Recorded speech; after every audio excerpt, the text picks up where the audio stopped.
Vamos lá, estou iniciando a gravação da nossa aula ao vivo, hoje é dia 1º de abril, perfeito? Vamos iniciar aí a nossa aula de Direito do Trabalho.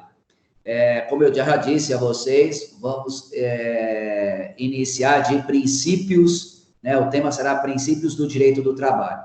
Muito embora a gente já tenha conversado, né? Eu já tenha feito uma introdução a isso em sala de aula presencialmente, eu acho melhor a gente fazer só um repasse de tudo que foi visto, perfeito? E depois aí a gente aí adentra aos outros temas. Eu diria para vocês a seguinte gentileza, anotem as perguntas que vocês tenham, todas as perguntas, perfeito? E depois do intervalo, eu vou seguir integralmente o horário de aula. Depois do intervalo, eu abro perguntas, a gente conversa sobre o tema que foi realizado agora nesse período, perfeito? Então, entrando aí ao tema princípios do direito do trabalho, eu havia dito para vocês o que a gente havia conversado. O que são princípios? Princípios são diretrizes, né, que fundamentam aí a aplicação das normas jurídicas, perfeito? Muitas das vezes a gente não tem norma para tudo. Veja a nossa CLT é do ano de 43, ou seja, é uma norma bem antiga. Imagine quantas profissões já não surgiram, né, de lá para cá. Então, muitas das vezes a gente não tem norma para tudo. Imagine quantas profissões já não surgiram, quanto a sociedade não evoluiu e assim vai. Então, nessa linha, entre prevalecer uma norma, a disposição legal, e prevalecer um princípio, um dia que houver um confronto disso entre norma e princípio, eu vou exemplificar aqui no decorrer das aulas, perfeito? Sempre deverá prevalecer princípios. Nessa linha, onde eu quero chegar, muitas das vezes, né, ligado a princípios, entendeu? Muitas das vezes há muito confronto de norma, entre norma e princípio. Então, a gente tem que ficar sempre antenado ao princípio. Nesse contexto todo, se a gente entender a linha, né, de estudar princípios, a gente já sabe toda a viga mestra do direito do trabalho. A gente é hermeneuta, né, por natureza, somos intérpretes da norma jurídica por natureza. Então, o que a gente tem que fazer? Tem que pegar o que acontece aí no mundo fenomênico, né, o que está acontecendo no mundo aí fora, o real, né, e fazer a inclusão da norma jurídica. Isso chama-se subsunção à norma, perfeito? Então, pegamos o que acontece no mundo fenomênico e fazemos a inclusão na norma. Porém, essa é a grande problemática. Muitas das vezes não teremos norma jurídica para tudo. Não havendo norma jurídica para tudo, temos que se socorrer a princípios. Imaginem, dias de hoje, pandemia aí de coronavírus, perfeito? Estamos tendo uma aula ao vivo, porém à distância. Imagine quanto a relação, né, quantas relações de trabalho estão sendo afetadas nesse momento. É uma situação real que nós nunca vivenciamos, a gente não tem norma para tudo. Então, estão criando normas, medidas provisórias, a toque de caixa, né? Medida provisória, o nome já diz, medida provisória, ela tem que ser convertida em lei. E se ela não for convertida em lei? E se ela perder a sua eficácia? Perfeito? Será que efetivamente vai ter norma para todas as situações fáticas, para todas as relações de trabalho que estão acontecendo nesse momento? Logicamente que não. Logicamente que não. Está pegando o país inteiro e o mundo inteiro, né? O que interessa para a gente é o país. Será que efetivamente vai ter norma para tudo? Não, a gente vai ter que se adequar a uma realidade. Não havendo norma, aí a gente entra na nossa disciplina, que é efetivamente princípios. Então, princípios, né, conceito de princípios, são diretrizes aí que fundamentam a aplicação das normas jurídicas. Principais funções dos princípios, né? servir de fundamento para a norma jurídica, a gente já conversou a respeito disso. Muitas das vezes, né, como não temos normas, o juiz não pode ficar privado de julgar um caso concreto quando chega às suas mãos, então ele tem que fundamentar. Se ele vai aplicar, né, o direito a um caso concreto, ele tem que fundamentar. Nós estamos arraigados no nosso ordenamento jurídico, né, do livre convencimento motivado. O juiz julga pelo princípio do livre convencimento, desde que seja motivado, desde que seja fundamentado, perfeito? Então, nesta linha que nós estamos conversando, as principais funções, uma das principais funções de princípio é servir de fundamento para a norma jurídica. Então, o juiz vai pegar um caso concreto, perfeito?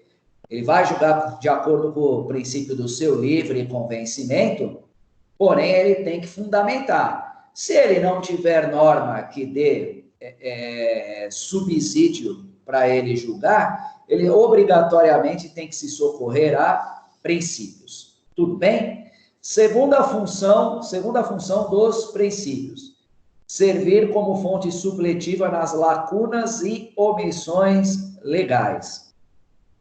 Muitas das vezes temos a norma, né, a norma jurídica, que é a legislação, mas ela é lacunosa, ela é omissa, ela não abrange todas as categorias profissionais. Então, muitas das vezes, a gente tem que se socorrer de princípios para ele suprir, né, essa omissão legislativa, suprir essa lacuna legislativa, ou então acrescer, ser uma fonte supletiva da norma jurídica, obrigatoriamente. Então, a segunda função de princípios, perfeito, é servir como fonte supletiva nas lacunas e omissões legais. A gente sabe, né, que muitas das vezes as normas jurídicas nossas, elaboradas aí pelos nossos legisladores, não são das melhores. Efetivamente não são das melhores. Isso é um problema para nós que somos aplicadores, né? Que somos operadores do direito. Perfeito? Se você não tem uma norma efetivamente que te dê subsídio para você postular corretamente perante o Poder Judiciário, isso te leva à insegurança jurídica. Essa palavra é terrível para nós que somos operadores do direito, insegurança jurídica.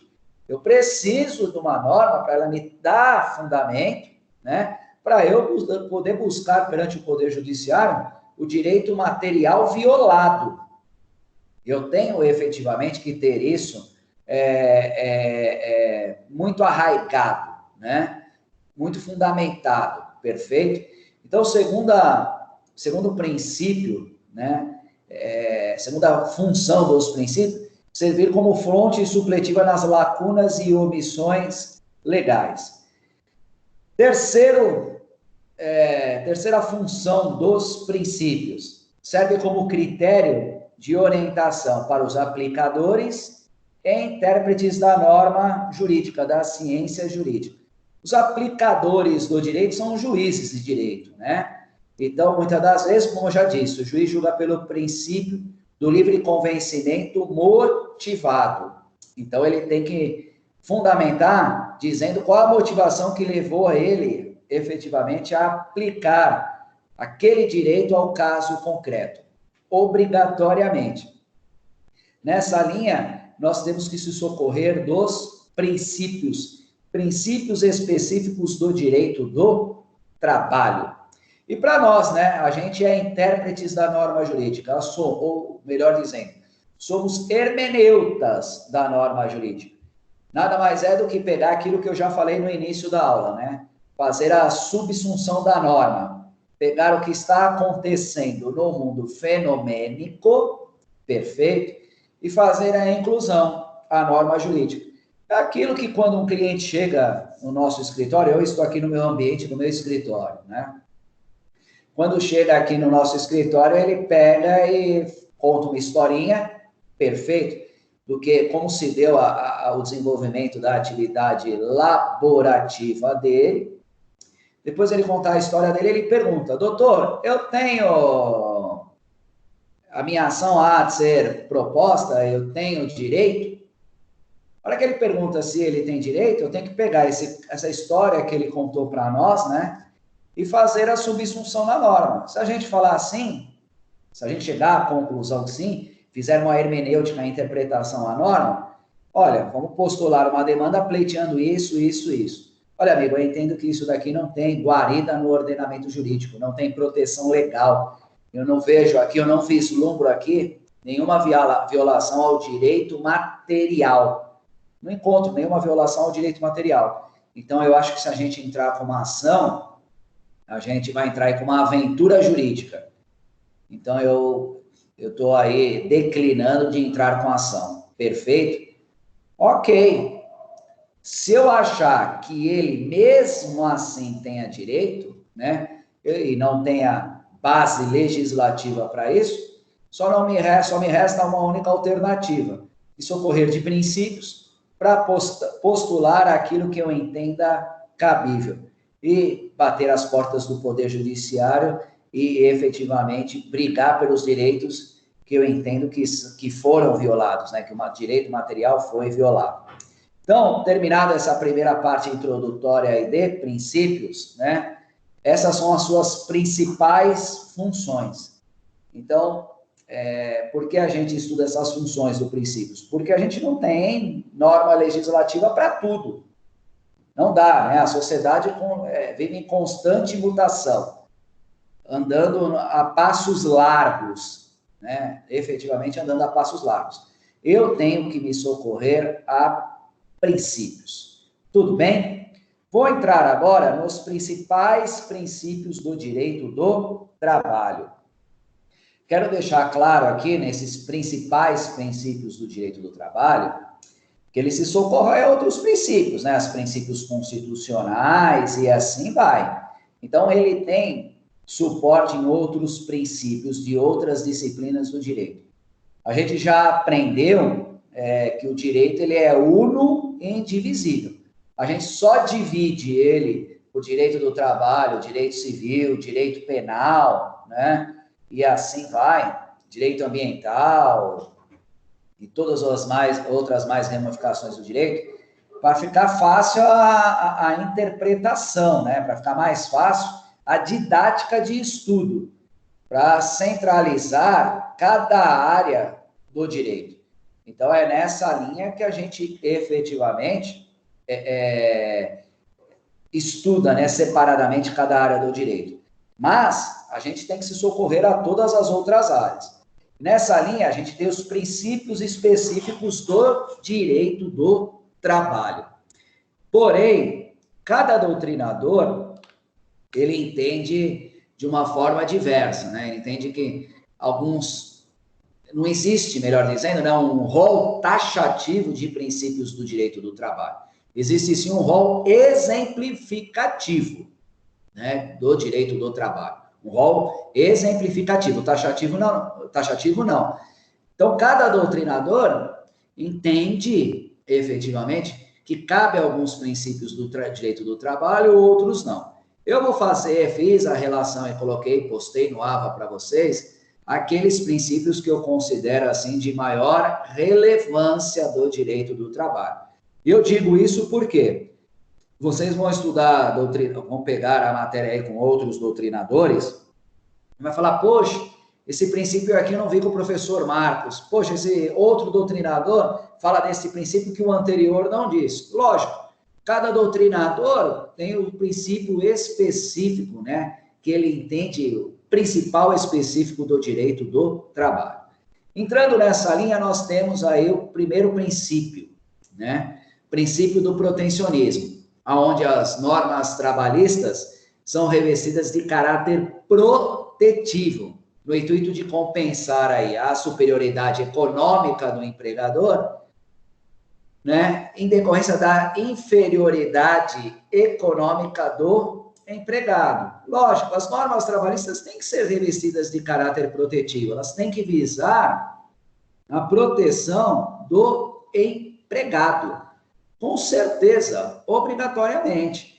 Perfeito? Pessoal, se a gente for na Justiça do Trabalho, ficar ali sentado na sala de espera para adentrar a uma audiência, a gente pode verificar, assim, com um passar de olhos, que o público que bate às portas do Poder Judiciário, a maioria deles é simplista. É pessoas que não têm uma cultura elevada, perfeito. Não é raro aqui no meu escritório eu pegar pessoas que sejam, nos dias de hoje, ainda analfabetas. Você faz uma procuração, perfeito? E a pessoa diz para nós, doutor, eu não tenho como assinar uma procuração, eu sou analfabeto. Eu tenho que assinar essa procuração a rogo, por intermédio de alguém. Então, a gente, dando um passar de olhos no público que está ali sentado, né, para postular seus direitos na Justiça do Trabalho, a gente vê que a grande maioria são pessoas simplistas. Nessa esteira, aonde eu quero chegar com isso? A gente tem que ter normas, né, que protejam essas pessoas. Protejam essas pessoas. Imaginem, nos dias de hoje, em especial, o empregador não quer nem saber, vai mandar todo mundo embora. Vocês não tenham dúvidas, né, que teremos aí demissões em massa. Não tenham dúvidas. Só eu aqui no meu escritório, na sexta-feira da semana passada, para uma empresa que eu advogo, eu demiti 800. Fizemos a rescisão de 800 pessoas. Isso é trágico, isso dói, perfeito? São 800 pais e famílias que estarão na rua e com tudo fechado hoje vai arrumar emprego aonde? Né? É complicadíssimo. Então, a gente tem que ter normas, né? O princípio do protecionismo. A norma trabalhista, ela tem que ser revestida de caráter protetivo do empregado.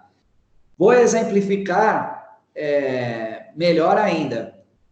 Por exemplo, no direito civil, se a gente for postular, for ingressar com qualquer ação, perfeito? A gente tem que recolher custas iniciais. Vamos entrar com um processo civil.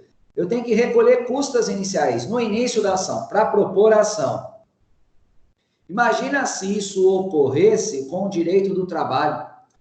Você entrar com uma ação trabalhista e pedisse para o reclamante, né?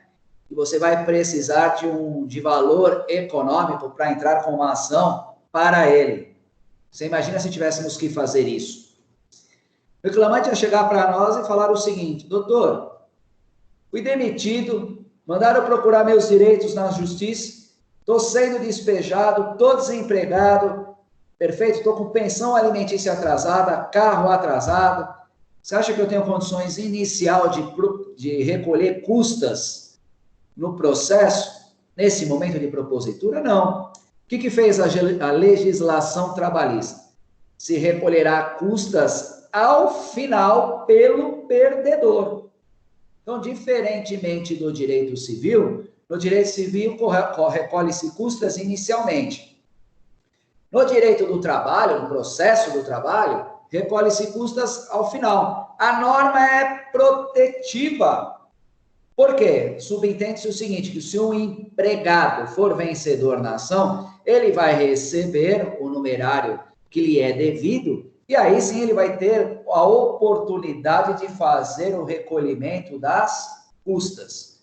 Então, são pagas ao final, diferentemente de outra seara do direito, que é paga no início.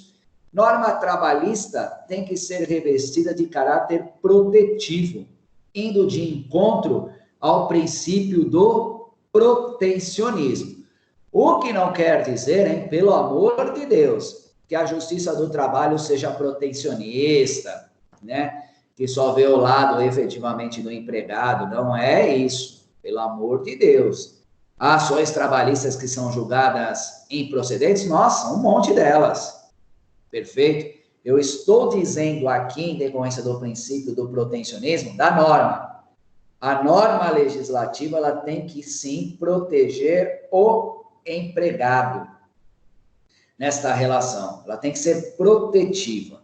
Perfeito? Agora, a Justiça do Trabalho vai efetivamente, né, olhar a situação daquela relação laborativa né, em decorrência de outros princípios, e ver como é que foi o desenrolar dessa relação laboral. Tudo bem? Segundo princípio, reiterando para vocês, né, já tem bastante gente aí que está acompanhando a aula, todo esse material ele já está postado no AVA, ele e os outros 16 encontros, estão na integralidade lá no AVA. Segundo princípio, princípio da irrenunciabilidade de direitos. Prepondera a regra de que os direitos trabalhistas são irrenunciáveis. Pessoal, hoje com a reforma trabalhista, né, a Lei 13.467 de 2017, que trata da reforma trabalhista, ela prevalece nos dias de hoje o negociado sobre o legislado. Então, significa dizer o quê? Perfeito? Que nós estamos sendo muito cobrados, nós, operadores do direito, advogados, estamos sendo muito cobrados para fazer contrato de trabalho. Contrato de trabalho, perfeito? Uma cobrança excessiva para a elaboração de contrato de trabalho. Tendo em vista que prevalece o negociado sobre o legislado. Mas não podemos nos esquecer, reforma trabalhista, Lei 13.467 de 2017. Mas eu não posso esquecer o que eu falei na minha fala inicial de princípio, perfeito? Que diz o quê? Princípio da irrenunciabilidade de direitos. Os direitos trabalhistas são irrenunciáveis. Então, nessa esteira, aonde eu quero chegar, nessa linha, né? Quando a gente for elaborar um contrato de trabalho, que seja um trabalho com equidade, um trabalho justo, né? Um contrato justo, que não seja um contrato que efetivamente só tente privilegiar a empresa, especialmente, porque os direitos trabalhistas são irrenunciáveis. Esse princípio é fundamental na elaboração de contratos. Então, não adianta eu fazer um contrato de trabalho, né? Não adianta eu elaborar um contrato de trabalho em detrimento do empregado, em prejuízo dele. Ele vai entrar na Justiça do Trabalho, ele vai propor na Justiça do Trabalho a nulidade integral ou parcial desse contrato de trabalho. Simples. Decorrência aí do princípio da irrenunciabilidade de direitos. Então, ele vai bater as portas do poder judiciário trabalhista, perfeito, e vai alegar, olha, meus direitos trabalhistas são irrenunciáveis. Tendo em vista que a reforma trabalhista prevalece, né, privilegia o negociado sobre o legislado, quando da elaboração desse contrato de trabalho, perfeito, alguns direitos meus eu acabei abrindo mão. A norma diz, tá, que prevalece o negociado sobre o legislado, mas o princípio é superior à norma, eu não posso renunciar os meus direitos. Quero a proteção dos meus direitos em decorrência do princípio da irrenunciabilidade de direitos. E o juiz vai analisar o caso concreto, porque a gente vai estar aí dentro do Poder Judiciário, e vai declarar ou a nulidade integral deste contrato de trabalho, ou a nulidade parcial deste contrato de trabalho. Ele irá fazer isso. Perfeito? Então, quando a gente for elaborar, né, a gente tem que ter em mente princípio da irrenunciabilidade de direitos. Os direitos trabalhistas são irrenunciáveis. O cara não pode renunciar a recebimento ao aviso prévio, 13º, férias, fundo de garantia, INSS, hora extra, perfeito, não recebimento de salário. Não há como ter esta renúncia a direitos trabalhistas. Perfeito? Não há como ter. Isso a gente tem proteção constitucional dos direitos trabalhistas que estão lá no artigo 7º da Constituição Federal de 1988. Então, já digo a vocês, estamos sendo bem elaborados, né, bem perdão, bem cobrados para a elaboração de contrato, principalmente pós-reforma trabalhista, que é de 2017, onde prevalece o negociado sobre o legislado. Mas a gente tem que fazer contratos de trabalho com equidade, aquilo que é justo, isonômico, igualdade de direitos para todos, para que a gente não venha aí ter uma nulidade contratual, seja parcial, seja integral. Nessa linha, vamos para o terceiro princípio do direito do trabalho, princípio da continuidade da relação de emprego. Em geral, né, o que diz esse princípio? Que, em geral, as regras privilegiam o contrato de trabalho por prazo indeterminado. Então, o princípio da continuidade da relação de emprego, ele privilegia o contrato por prazo indeterminado. Sendo que os contratos de trabalho por prazo determinado deverão ser obrigatoriamente por escrito. Então, contrato de experiência, contrato de temporário, contrato de estagiário, ok? Contrato de safra e assim vai. Todos aqueles que têm prazo pré-determinado, obrigatoriamente tem que ser por escrito. Princípio da continuidade da relação de emprego. Os contratos de trabalho, né, via de regra, são por prazo indeterminado. A exceção à regra são os contratos que têm determinação de prazo. Nessa linha, já comentei com vocês, né? Qual é o contrato de trabalho mais simplista que temos? O contrato de trabalho mais simplista que temos é a nossa própria carteira de trabalho. Lá vem dizendo data de admissão, data de demissão, cargo e salário. É o contrato de trabalho mais simplista que nós temos. Tá? Ele vem esculpido na carteira de trabalho. Por isso que temos carteira de trabalho, apenas para demonstrar o nosso contrato de trabalho de uma forma simplista. Porém, não é, em decorrência do princípio da continuidade da relação de emprego, que privilegia os contratos por prazo indeterminados, aqueles que são feitos, né, que são elaborados para perdurar no tempo, ok? Nessa linha não é o contrato de trabalho que vocês, né, vão fazer, né, vão se ater aí à carteira de trabalho. A gente vai elaborar um contrato de trabalho muito bem elaborado. Perfeito? Não é aqueles contratinhos que vocês vão procurar no Dr. Google, que é engenheiro, médico e advogado, e vai colocar lá, modelo de contrato de trabalho. Não é isso, pelo amor de Deus, né? E lá onde vem já pré-impresso, você troca só a qualificação das pessoas, data e assina aqui. Um contrato de trabalho, principalmente nos dias de hoje, pós-reforma trabalhista, perfeito, ele tem que ser muito bem elaborado, né? Tendo em vista que prevalece aí um negociado sobre o legislado, ele tem que ser personalíssimo. A gente elabora esses contratos, passa para o pessoal de RH, que faz o processo admissional das pessoas, né? Para que no momento da sua admissão, tendo em vista que o princípio da continuidade da relação de emprego, esse contrato será por prazo indeterminado, para que a pessoa tenha todo o conhecimento desse contrato laborativo e de como se vai perdurar esta relação laborativa no decorrer do tempo. Tudo bem? Então, a gente efetivamente tem que ter esta visão, ok? Nessa linha de contrato de trabalho, cuidado, hein? A gente tem que fazer um contrato bem feito. Por quê, pessoal? Pensem comigo. A gente adentra uma sala de audiência para discutir o quê? O que a gente discute numa sala de audiência? Nada mais, nada menos que contrato de trabalho.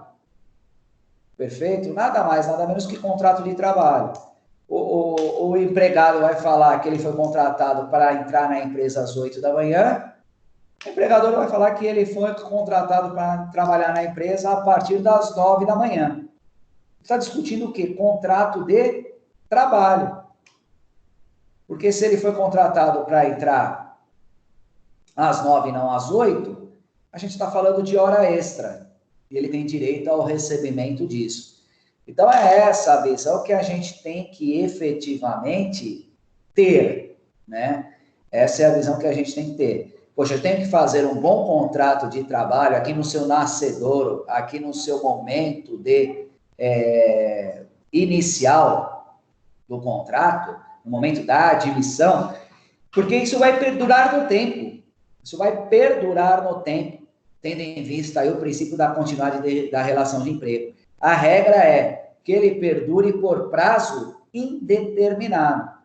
Então, deixa eu pegar esse contrato de trabalho, colocar todas as cláusulas que eu entenda cabíveis, perfeito, que eu entenda cabíveis, e deixar esse contrato aqui, ó, comigo, para depois eu fazer esta gestão contratual. Aí, quem faz essa gestão contratual é departamento pessoal, né? Que vem aí os aditivos contratuais.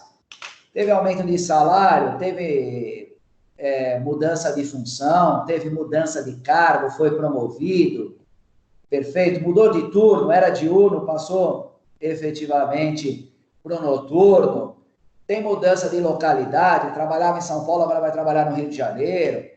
Então, eu tenho que fazer essa gestão contratual obrigatoriamente. Perfeito?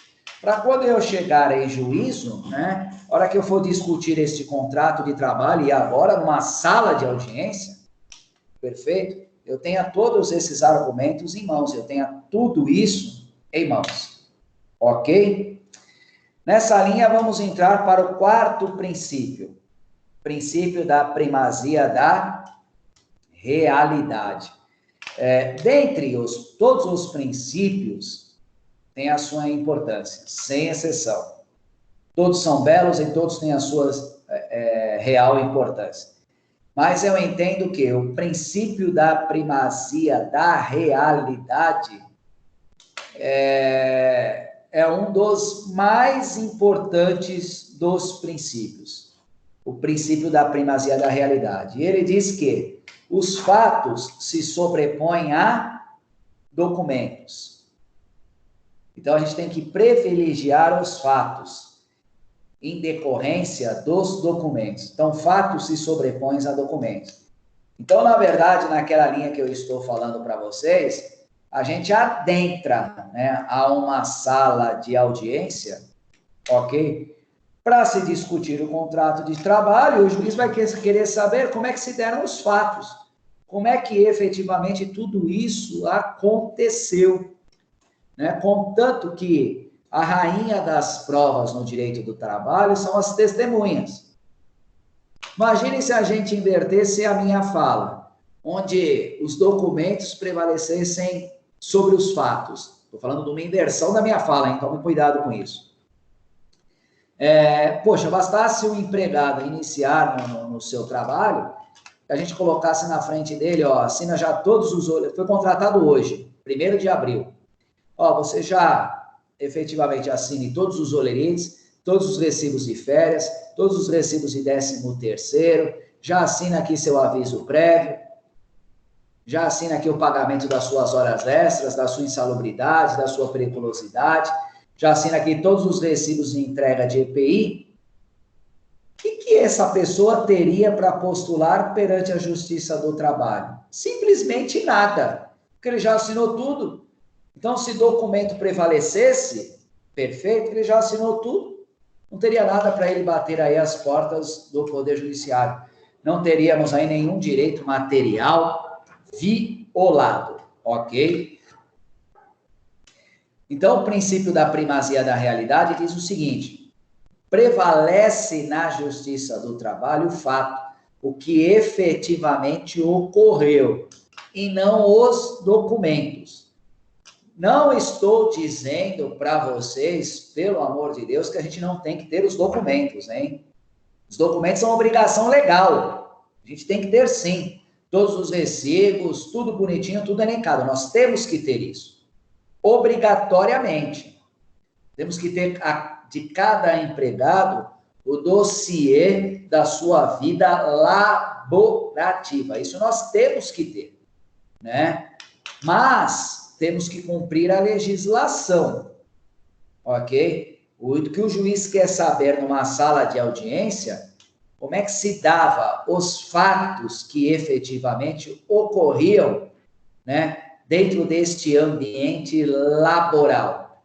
Princípio da primazia da realidade, onde fatos se sobrepõem a documentos. Perfeito? Então, muito embora a gente tenha tudo isso assinado documentalmente, perfeito? A gente tem que vivenciar, ter que efetivamente o fato, como efetivamente ocorria lá no ambiente do trabalho. Contanto que muitas das vezes a pessoa, quando vem ao nosso escritório, conta aquela história, como foi o desenrolar, né, da atividade laborativa dela, a gente pergunta, você tem testemunha para comprovar isso que você está me dizendo? Você tem testemunha disso? Que muitas das vezes teve aí o direito material violado, mas não tem testemunha para provar. Poxa, se a pessoa não tem testemunha para provar, o princípio da primazia da realidade fica prejudicado. Como é que você vai provar o fato? Contanto que eu cheguei a mencionar com vocês, a gente conversou a respeito disso, quando eu adentro a sala da audiência, eu já tenho que ter em mente quais são os fatos que eu tenho que provar, né? Eu já tenho que efetivamente dizer quais são o objeto da minha prova, em decorrência aí do princípio da primazia da realidade. O que eu tenho que provar? Ah, foi um assédio moral. Ele me tratava com rigor excessivo. Poxa, eu tenho testemunha que vai provar que aquela pessoa, ok, sofria assédio moral, que tratava-se com rigor excessivo, primazia da realidade, fatos se sobrepõem a documentos. Ah, eu fazia hora extra.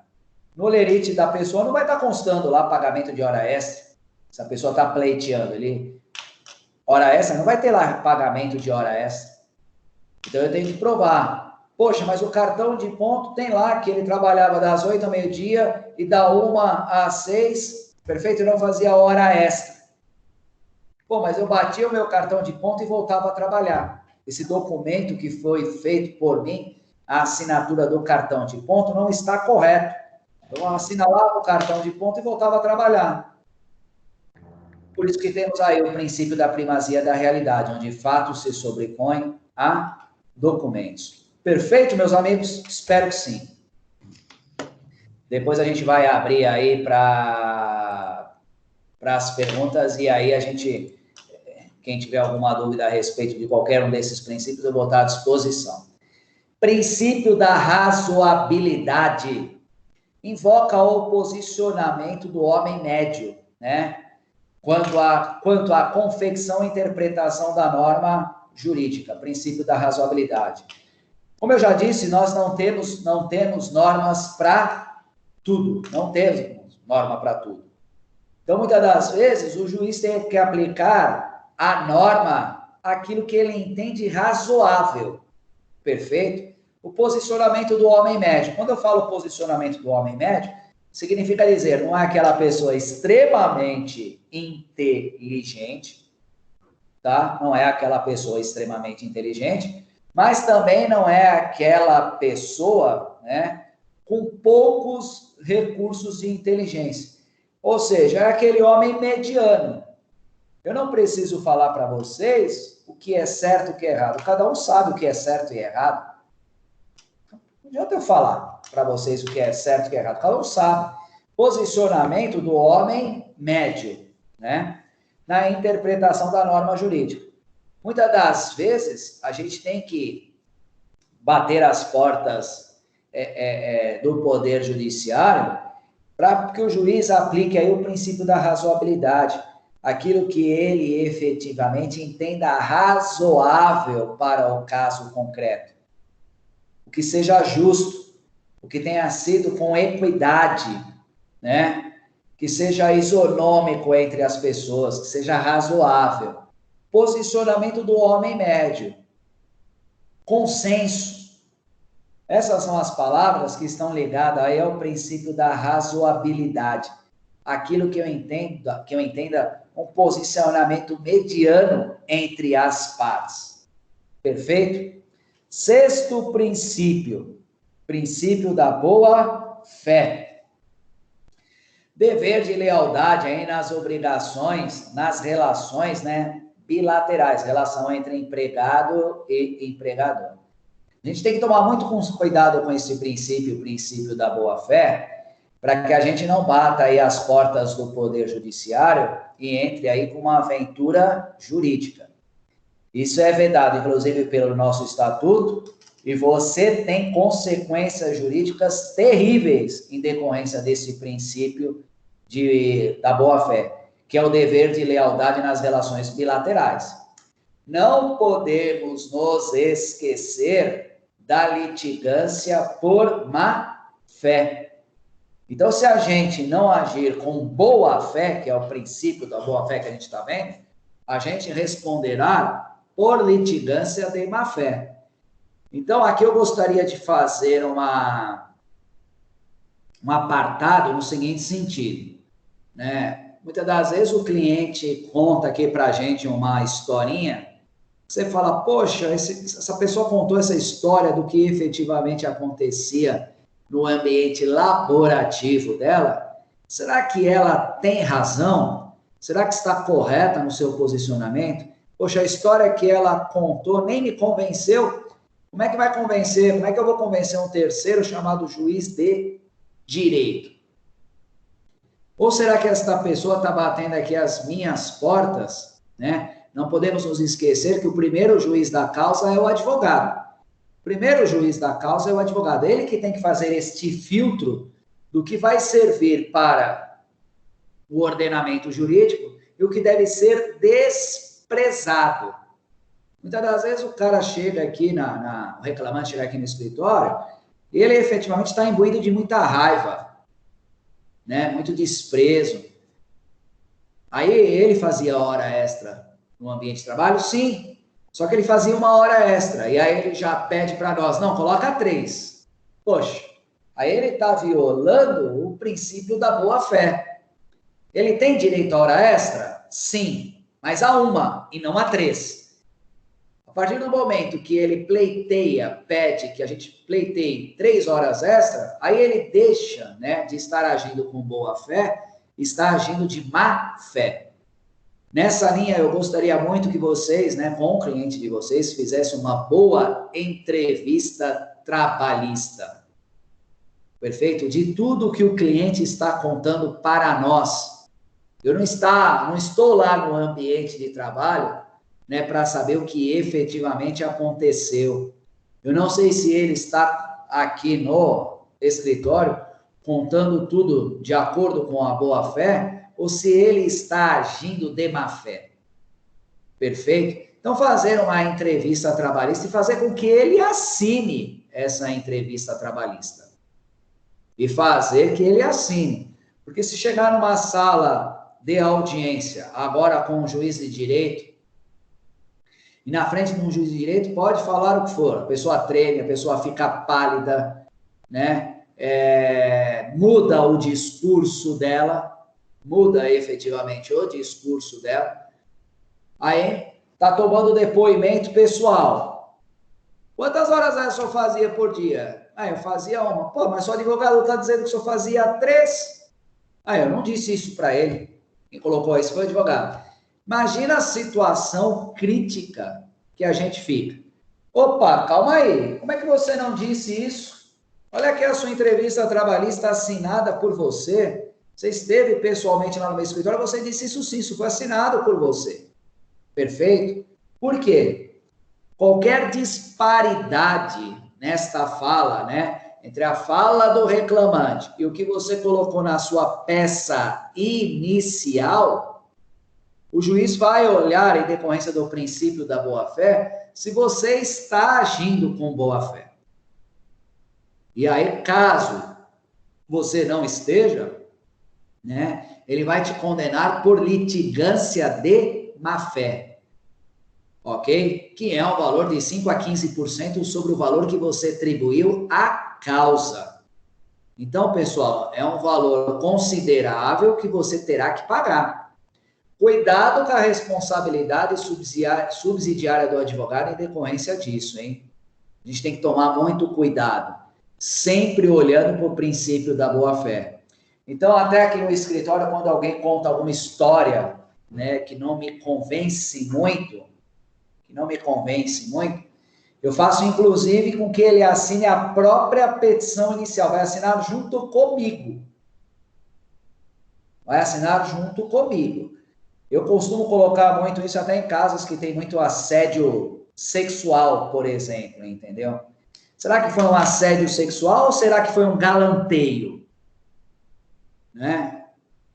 Foi um assédio sexual ou foi um galanteio e a pessoa não concordou ou a pessoa efetivamente está criando uma situação em cima disso, querendo tirar um proveito de um proveito econômico de determinada situação. Às vezes a gente fica na dúvida, assim, como não? Está contando uma história? Então faz o seguinte, vou relatar tudo isso na minha peça processual, na minha petição inicial, e ao final eu assino, porque eu tenho que ser um profissional gabaritado, né? Tem que ter uma inscrição na OAB e assinar isso, mas você também vai assinar comigo, ok? O que eu pretendo com essa disposição? Eu pretendo compartilhar a responsabilidade com o cliente. Ele não vai poder dizer, entendeu? Algo diferente do que aquilo que eu coloquei na peça inicial. E eu demonstro para o juiz que esse fato que ele me contou, né, que está na minha peça, foi o fato que ele me contou, contanto que ele assinou junto comigo. Então, a gente tem que formar um revestimento desta lealdade processual, desta boa-fé, para que lá na frente a gente não possa ser, né, condenado por litigância de má-fé, ok? Então, acabei de mencionar aí o sexto princípio que está no nosso material do AVA, princípio da boa-fé. Outro princípio da inalterabilidade contratual lesiva, ok? Então, os contratos de trabalho, como eu já mencionei com vocês, que pós-reforma trabalhista prevalece o negociado sobre o legislado, ok? E que a gente está sendo muito cobrado para a feitura de contratos de trabalho, nesta linha, a gente não pode ter um contrato, né, lesivo. Princípio da inalterabilidade contratual lesiva. Aquela mudança contratual que seja lesiva ao empregado. A gente tem que ter visão futurista desse contrato de trabalho. Nos contratos individuais de trabalho, qualquer alteração que vise prejudicar ao empregado, ela deve ser declarada nula a cláusula infringente desta garantia contratual. Exemplifica, professor Marcos, por favor, para ficar mais claro para mim. Por exemplo, né? Transferência do horário noturno para o horário diurno. Poxa, se a pessoa já trabalha bom tempo no trabalho noturno, ela já conta com o adicional noturno. Ela já programou a sua vida financeira com o recebível deste adicional noturno. Ela já conta com isso. Ela já conta com esse numerário.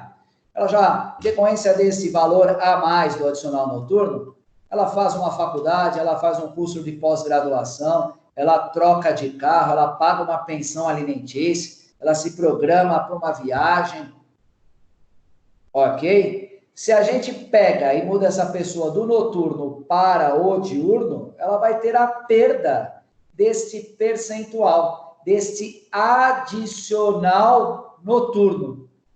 é uma cláusula contratual prejudicial, lesiva ao empregado. Com certeza, ele vai bater as portas do Poder Judiciário e vai declarar a nulidade desta cláusula contratual.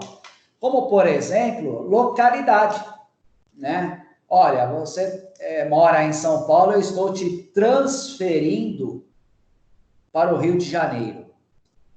Poxa, empresa, poxa, empregador, eu tenho toda a minha vida aqui, minha mulher trabalha aqui, ou meu marido trabalha aqui em São Paulo, meus filhos já estão na escola, eu já tenho toda uma vida aqui nesta localidade chamada São Paulo. Como é que você vai me transferir para o Rio de Janeiro?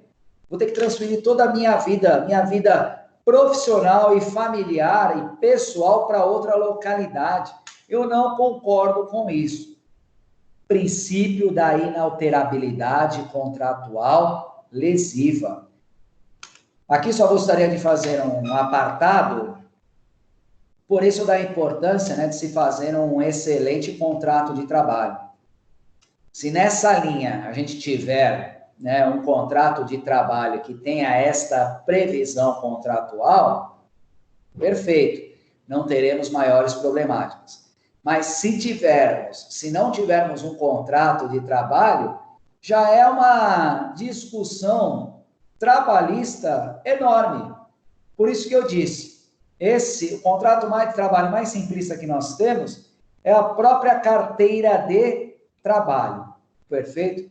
Mas não é esse contrato de trabalho que nós, né, enquanto operadores do direito, vamos fazer. Não é. Por isso que quando a gente elabora um contrato de trabalho, pós-reforma trabalhista, estou reiterando a exaustão, hein? Para que a gente não perca aí o objeto, né? Que prevalece o negociado sobre o legislado. Tudo isso, a gente já tem que ter essa visão futurista e prever isso no nosso contrato de trabalho. Se no nascedouro desta relação laborativa o empregado já não concordar, perfeito? Aí cabe a mim, como enquanto empregador, fazer uma análise e dizer, convém eu contratar esta pessoa ou não? Bem como empregado, convém eu querer esse emprego ou não? Perfeito? Mas esta visão a gente já tem que ter em mente, para eu colocar isso, ter todas essas previsões contratuais, ter todas essas cláusulas contratuais, visando isso futuramente. Como é que vai desenrolar este contrato de trabalho? Contanto que a gente acabou de falar, né? A legislação privilegia os contratos de trabalho por prazo indeterminado. Se ele privilegia o contrato por prazo indeterminado, durante quanto tempo a gente não vai ter que ficar fazendo esses aditivos contratuais, fazendo esta gestão contratual para esta empresa? Tudo bem? Então, qualquer cláusula contratual de trabalho que seja lesiva ao empregado, haverá de ser declarada nula perante o Poder Judicial, pelo Poder Judiciário, em decorrência do princípio da inalterabilidade contratual lesiva. Tudo bem, meus amigos? Vamos para o próximo princípio. Princípio da isonomia ou igualdade. Trata-se da igualdade jurídica. Por exemplo, discriminação de salário. Nós, dentro do ambiente laborativo, não podemos permitir qualquer tipo de discriminação, seja por sexo, por religião, por salário, seja por que for. Todos são iguais perante a lei. Então, o princípio da isonomia, ok? Ou da igualdade, veda qualquer tipo de discriminação dentro do ambiente laborativo. Perfeito? Então, uma pessoa que exerce a mesma função, o mesmo cargo, com as mesmas funções, com a mesma perfeição técnica, ela tem que receber o mesmo salário que o outro.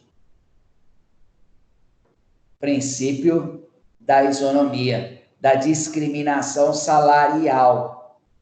Que muitas das vezes isso não ocorre. A gente sabe que, via de regra, as mulheres acabam recebendo menos que os homens. Não é cabível isso. Perfeito? Então, a gente tem que ter esta visão dentro do ambiente laborativo, que a gente não pode ter qualquer tipo de discriminação. Perfeito?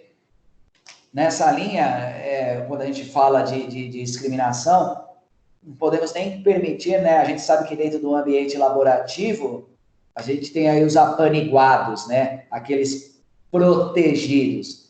Aí você olha para uma pessoa, para um colaborador, está trabalhando demais, perfeito?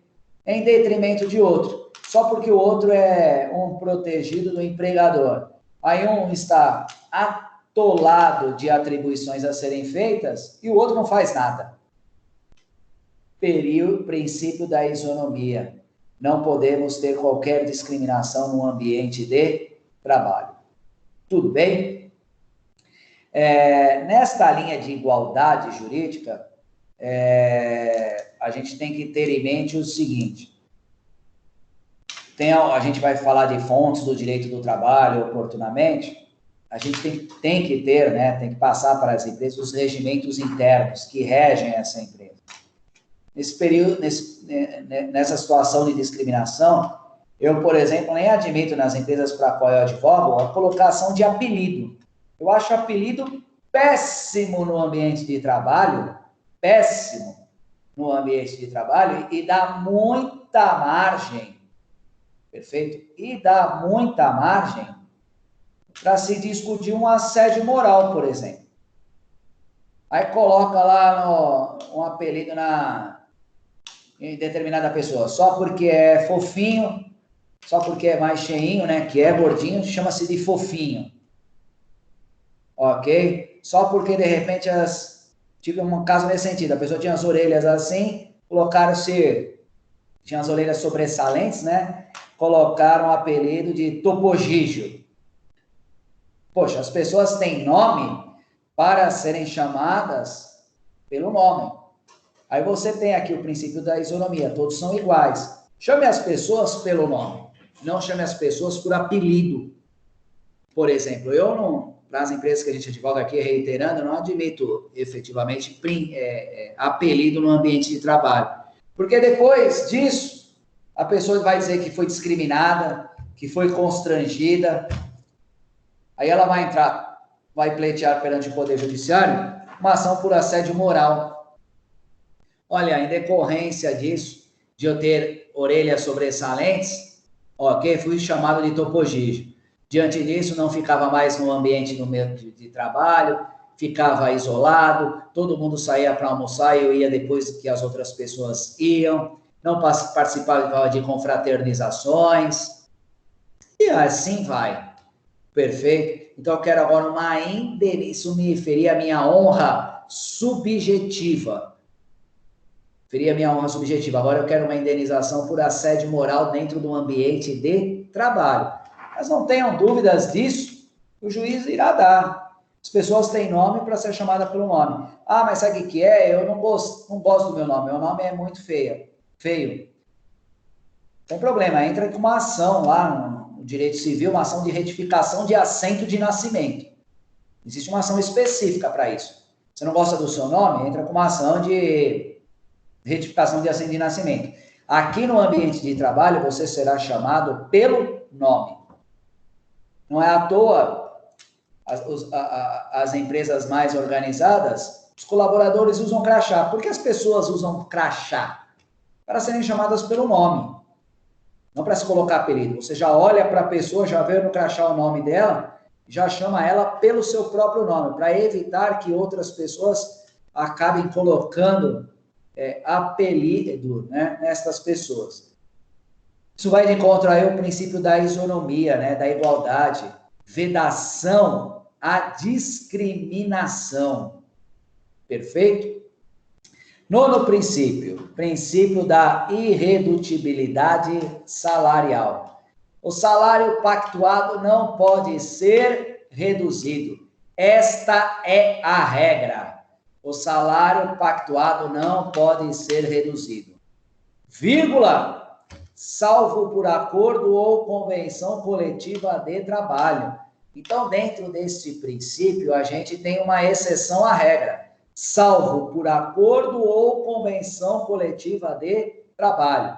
Quando a gente fala acordo, né, a gente está falando entre empregado e empregador.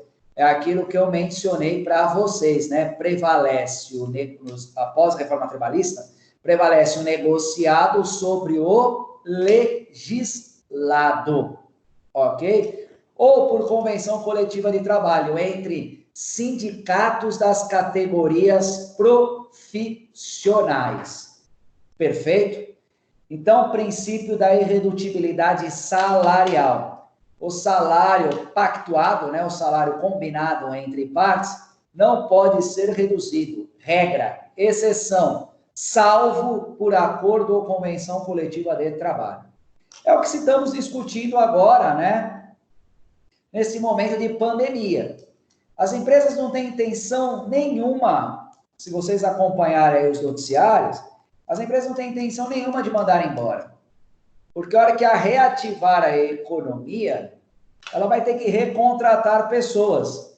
Poxa, é melhor eu já ficar, né, com as pessoas que estão no meu ambiente de trabalho, que eu já conheço, já sei da capacidade elaborativa de todos, do que efetivamente eu demitir e efetivamente ter que depois que contratar. Nessa linha de pandemia, o que eu tenho que fazer? O que eu tenho que adotar? Qual é a ideologia que algumas empresas estão adotando? Vou fazer uma redução salarial durante este período de pandemia e depois eu volto ao patamar que a pessoa recebia anteriormente. Deixando claro, prestem atenção, não é que porque teve esta redução salarial, que esta perda, né, a perda da redução, ela não haverá de ser recomposta. Nada disso. A gente fará uma redução salarial e oportunamente haverá aí a recomposição salarial em outro período. Perfeito? Então, a gente tem a redução salarial, ok? E, oportunamente, né, a recomposição. Principalmente, meus amigos, nas empresas que são sazonais. Tem empresas que, durante um período, né, vende-se muito, e tem empresas que durante outros períodos não vende nada, ou há uma redução de venda. Exemplifica, professor, para melhor elucidar. Por exemplo, eu trabalho para uma empresa de sorvetes. Períodos de verão vende-se muito.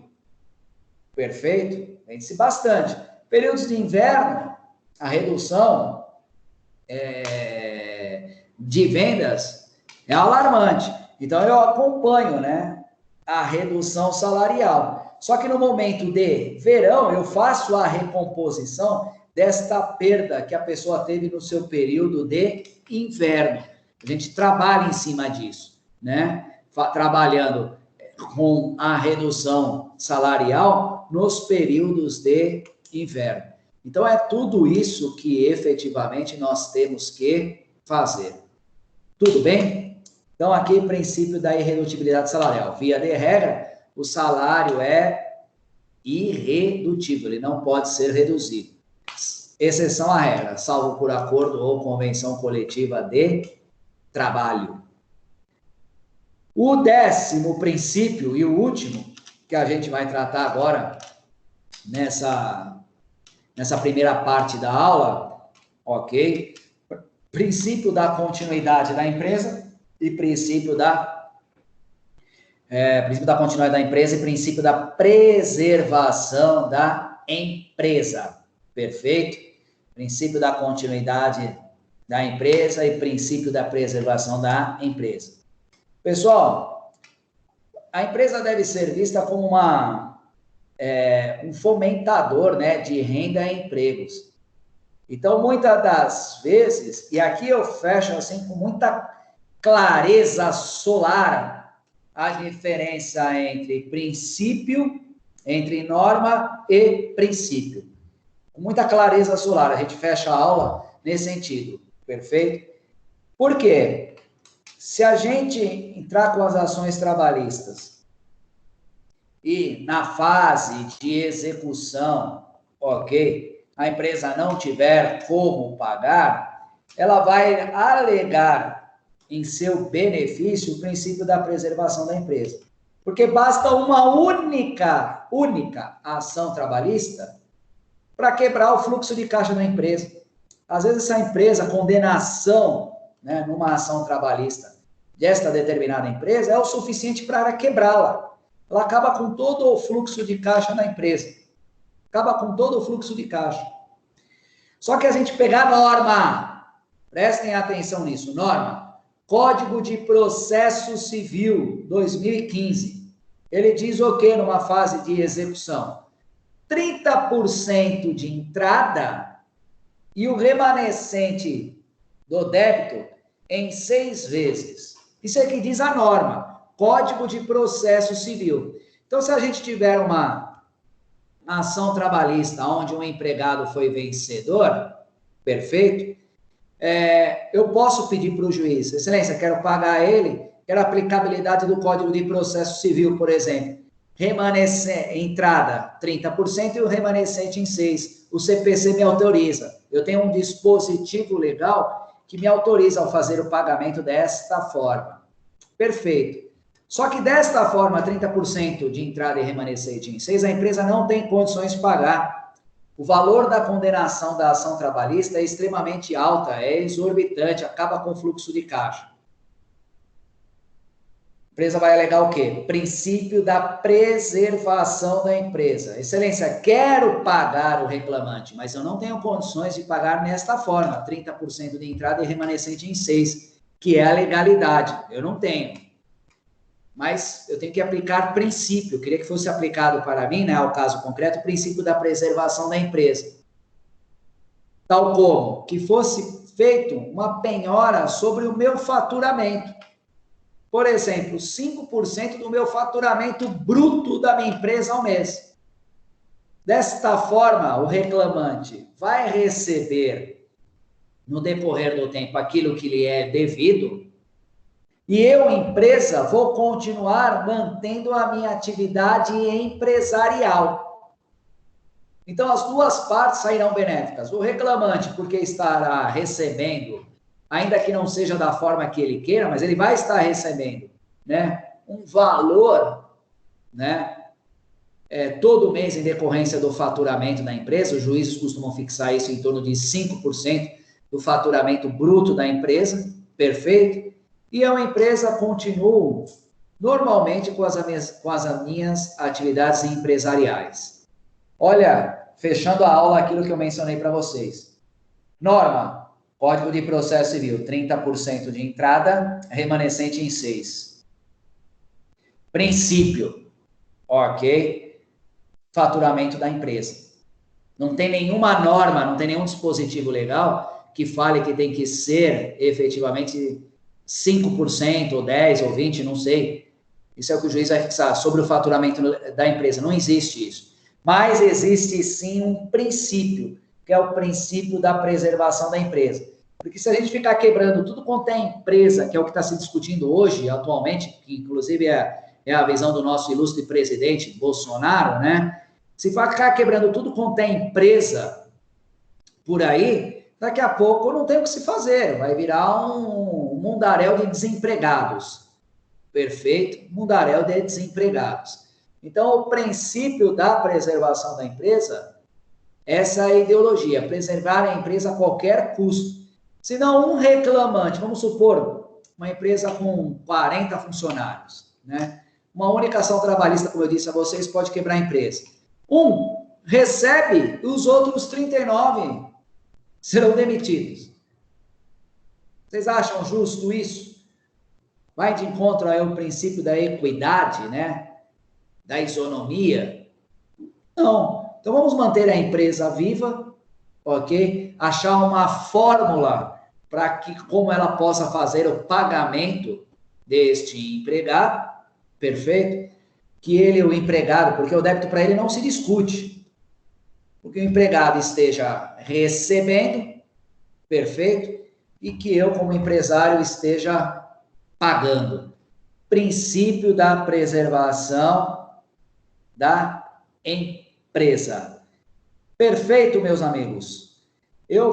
Terminei agora, né? Deixa eu tirar uma foto aqui. Eu terminei agora a primeira parte da aula.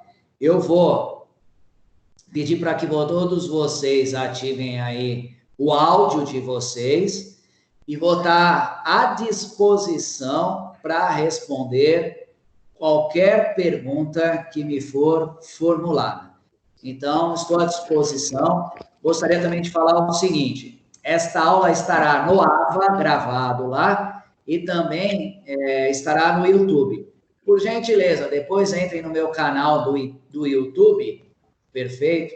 Como é que vocês me acham lá? DR Marcos R. Silva, Dr. Marcos R. Silva, DR Marcos com U R. Silva. Por gentileza, deixem o like de vocês lá no meu canal do YouTube. Então, esta aula vai para o AVA e vai para o YouTube. Me achem lá no YouTube também, DR Marcos R. Silva. E, por favor, o áudio está aberto para vocês, para formulação, né, para dirimir aí qualquer dúvida. A aula vai até 9h40, temos 20 minutos aí para perguntas. Estou à disposição, falem o nome de vocês e façam indagações. Por favor. Professor, é a Isabel. Isabel, bom dia, tudo bem? Bom dia, tudo bem, e o senhor? Eu vou bem. Professor, o senhor falou a respeito da redução salarial, né? Que provavelmente com essa pandemia haverá uma redução salarial. O empregador, ele vai com a normalização de toda a situação, ele vai pagar isso automaticamente ou o empregado vai ter que entrar com uma ação para que seja ressarcido toda a perda dele? Vamos lá, Cristina, obrigado pela pergunta. O que eu mencionei foi o seguinte, entendeu? O salário é irredutível, essa é a regra. A exceção, salvo por acordo ou convenção coletiva de trabalho. Então, esta redução, ela é momentânea, ela é sazonal, ela é durante um período. Lá na frente, o próprio empregador, perfeito, tendo em vista que tem que ser feito mediante acordo ou convenção coletiva de trabalho, o próprio empregador terá que refazer, né? Terá que recompor esta perda salarial. Então, o empregado não precisará bater as portas do Poder Judiciário pleiteando aí essa perda salarial. Porém, todavia, entretanto, caso o empregador não faça isso de livre e espontânea vontade, aí sim não terá outra alternativa a não ser bater as portas do Poder Judiciário. Mas isso é a exceção da regra. A regra qual que é, tendo em vista que tem que ser feito mediante acordo ou convenção coletiva de trabalho. Perfeito? Que ele faça isso voluntariamente, né, a recomposição desta perda salarial. Tudo bem, Cris? Isabel, né? Isso, professor. Obrigada. Mais alguém? Não, alguém tem que fazer alguma pergunta aí para mim. Não é possível que ninguém tenha perguntas. Boa noite, Marcos. É Maurício falando. Bom dia. Aliás, bom dia. Deixa eu te perguntar uma coisa. Você estava falando sobre a questão da isonomia salarial entre gêneros. A gente ouve falar muito nesse que é chamado de pay gap de gênero. Por que não há mais processos sobre isso, uma vez que isso é ilegal? Nossa, mas contanto que a gente trabalha, existe um pedido específico, Maurício, sobre pedido de equiparação salarial, entendeu? Muitas das vezes a empresa muda só o nome do cargo que a pessoa ocupa, você entendeu? Perfeito? Para pagar um valor a mais para aquela pessoa, e muda o cargo dos outros que exercem a mesma função, ao mesmo empregador, com a mesma qualificação técnica, com a mesma capacidade técnica. Só que só porque mudou o nome do cargo, ganha um valor a mais e os outros não. Que a gente chama isso de paradigma, né, na Justiça do Trabalho, que são as ações que a gente postula, entendeu? Pedindo a equiparação salarial, para que as pessoas recebam o mesmo salário. Contanto que eu tenho que nomear, né? Eu tenho que nomear quem é o paradigma que eu quero a minha equiparação salarial. Isso acontece muito, mas muito mesmo, entendeu? Se a pessoa exercer a mesma atividade, ao mesmo empregador, mesma localidade, com a mesma perfeição técnica, que depois a gente vai ver, inclusive teremos uma aula a respeito só de equiparação salarial, ok? Porque esse pedido é muito formulado em juízo, né? Os salários têm que ser equiparados. Perfeito, Maurício? Tá bem, obrigado. Professor Robson. Fala, Robson, bom dia, tudo bem? Bom dia. A minha pergunta é sobre a primazia da realidade, do princípio da primazia da realidade. Uma dúvida que eu tenho... Por gentileza, fecha a sua câmera para mim, por favor. Fechar a câmera. Isso, por gentileza. Melhorou agora? Melhorou porque a aula está sendo gravada para depois você não aparecer, ok? Tá bom, perfeito. É o seguinte, então é sobre primazia da realidade.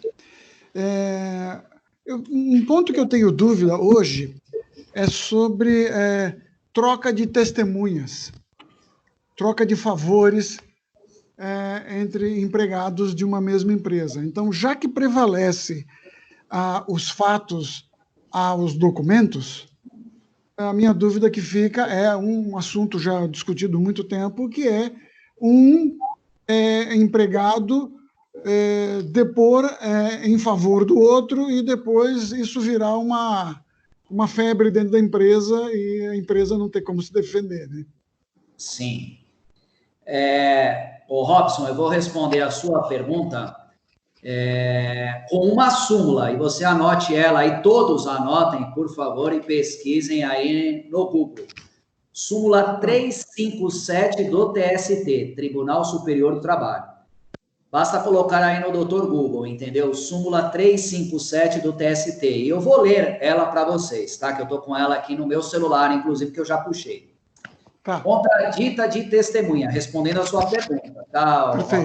Perfeito. Os termos da súmula 357 do TST não torna suspeita a testemunha o simples fato de estar litigando contra o mesmo empregador. Logo, o fato de a testemunha contraditada haver arrolado ao autor a ação que move contra o réu não implica por si só a suspensão. Então, a súmula 357 do TST ela é bem clara. Não torna suspeita a testemunha o fato de estar litigando contra o mesmo empregador, ok? Então, nesta linha, o Robson, de troca de favores, que é a sua pergunta, tem uma súmula, a 357 do Tribunal Superior do Trabalho, que erradica isso, entendeu? Então, as pessoas,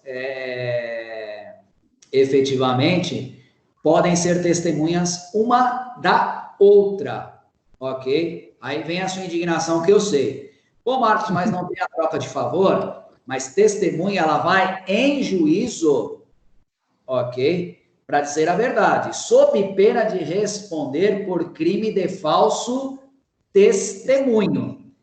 Então, quando, né, entra-se para, em decorrência do princípio da realidade, para se fazer audiência, que a gente tem conhecimento que esta pessoa é amiga íntima, ou é inimiga capital de uma das partes, ou tem interesse no feito para que outra ganhe, né?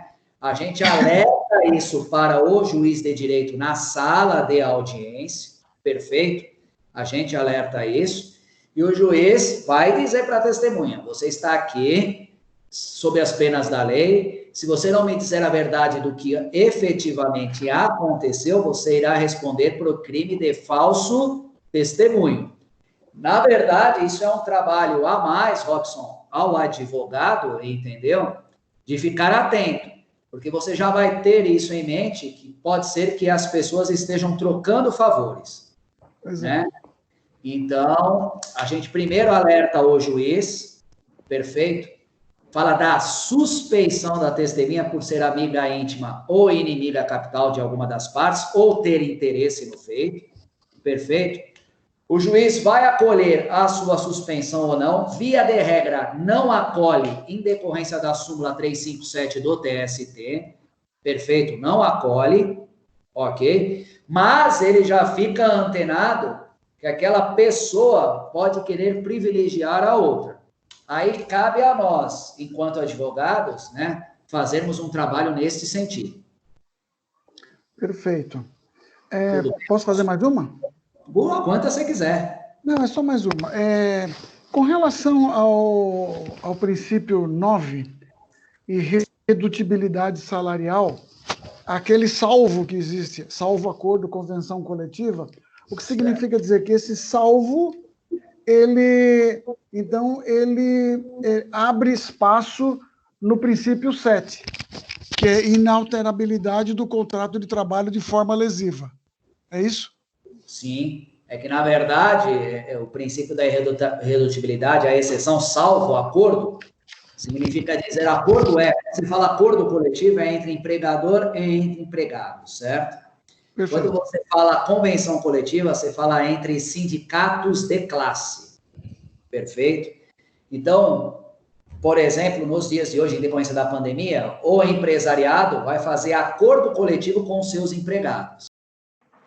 Ou então, sindicatos representativos de classe farão esse acordo para esta redução salarial. Eu sou empregador, posso chegar para os meus funcionários e dizer o seguinte, meus amigos, decorrência da pandemia, quero fazer um acordo coletivo com vocês, vou fazer uma redução salarial durante um período de 3 meses. Vamos reduzir aí o salário de vocês. E, oportunamente, quando essa crise passar, eu faço esta recomposição salarial. Todos os empregados terão que anuir com esta redução salarial. Então, mediante acordo coletivo, ou então sindicatos de classe, representativos de classe. Os sindicatos de classe, nos dias de hoje, está se manifestando a respeito disso, entendeu? Nesta redução salarial, que é melhor reduzir do que demitir. Perfeito? E assim vai. Perfeito. Ainda dentro dessa pergunta, e ligando com a pergunta da Isabel, imagine que foi feito um acordo de uma empresa com os seus funcionários para que nesse período, durante 3 meses ou 6 meses, terá uma redução de X% no salário, ok? Sim. Findo esse período, a empresa se comprometeu, até por contrato, por acordo, de que o salário vai ser recomposto, volta a ser o salário que era antes do acordo, ok? Então, né, só vou fazer uma parte na sua fala, tá? Sim. O recomposto já tem que manter, o que eu vou ter que recompor é a perda, sim, entendeu? Ah, entendi. Então, o valor que eu deixei de pagar, que a empresa deixou de pagar nesse período, ela repõe. Ela repõe, exatamente isso. Eu volto a receber o que eu recebia anteriormente, né? E mais a perda que eu deixei de ganhar, entendeu? Tá bom, quer dizer, então eu defiro o salário, né? Exatamente, você joga para frente a perda, né? Nada mais. Perfeito, perfeito, tá bom, então. Muito obrigado. Agradeço, Robson. Gostei da churrasqueira, depois convida a gente para fazer um churrasco aí, hein? Cara, tá vendo aqui? Mais alguém gostaria de fazer uma pergunta para nós, por gentileza? Mais alguém, por favor? Então, meus amigos, eu vou finalizar a aula por aqui, perfeito? Eu vou encerrar a gravação. É como se a gente estivesse na faculdade, a gente vai sair com um intervalinho, para eu tomar uma água também, e vocês tomarem um cafezinho aí, e eu retomo, perfeito, às 10 horas, para a gente continuar com a aula até às 10h50. Vamos tratar depois do intervalo de relação de emprego, empregado e empregador. Tudo bem? Tudo bem. Fecha a câmera aí, por favor, para eu finalizar a gravação. Depois eu abro, aí vocês fazem o que... Obrigado.